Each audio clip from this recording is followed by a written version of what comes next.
This video tutorial will take a look at a couple different uses of the Pythagorean theorem. If we are provided with the measures of both legs of a right triangle as shown, we can use the Pythagorean theorem to find the hypotenuse. The Pythagorean theorem is a squared plus b squared equals c squared, where a and b represent the legs of the right triangle. We have been provided the measures of both of the legs, so we can substitute them in for a and b in the Pythagorean theorem. It does not matter which one goes for a and which one goes for b. Now we can simplify our exponents. 8.6 squared is 73.96, which will be added to 4 squared, which is 16, which will be equal to c squared. We can now do 73.96 plus 16, which is 89.96, which equals c squared. Now we have to undo the square. We will do this by taking the square root. What we do to one side of an equation, we must also do to the other side of the equation. On the right side, the square root of c squared is c, and on the left side, the square root of 89.96 is approximately 9.5. So c equals 9.5, and remember c in the Pythagorean theorem represents the hypotenuse. So the measure of our hypotenuse is 9.5. Let's try another example. In this example, we know the measure of one leg and the measure of the hypotenuse, and we will be attempting to determine the measure of the other leg. To do this, we can use the Pythagorean theorem. A squared plus b squared equals c squared. In this example, we know one leg, which is a, and the hypotenuse, which is c. So we can substitute these values into the Pythagorean theorem. 7 for a because it is one of the legs, and 10 for c because it is the hypotenuse.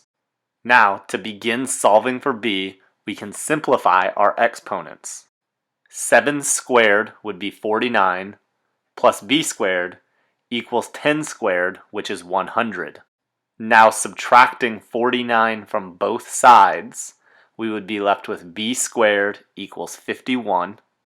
To undo the square, we will square root. What we do to one side of an equation, we must also do to the other side.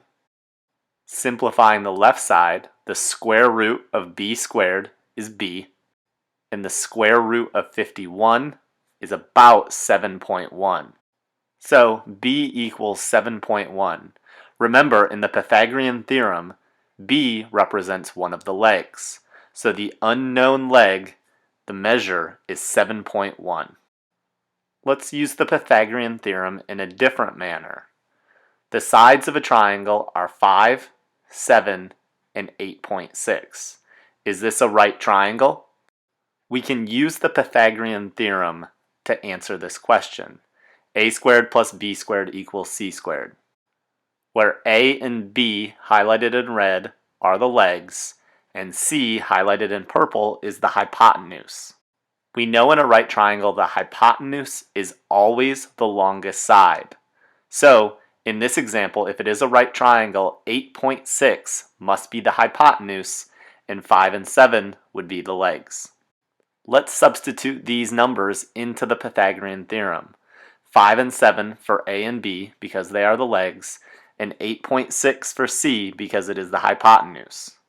Simplifying the exponents, 5 squared is 25, plus 7 squared, which is 49, equals 8.6 squared, which is right about 74. Adding 25 plus 49, we get 74. So 74 equals 74, meaning this is a right triangle. Let's try another example. The sides of a triangle are 4, 9, and 11. Is this a right triangle? We can answer this question by using the Pythagorean theorem. A squared plus b squared equals c squared, where a and b are the legs and c is the hypotenuse. The hypotenuse is always the longest side of a right triangle. So if this is a right triangle, 11 must be the hypotenuse, meaning 4 and 9 would have to be the legs.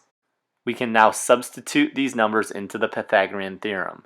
4 and 9 for A and B because they would be the legs, and 11 for C because it would be the hypotenuse.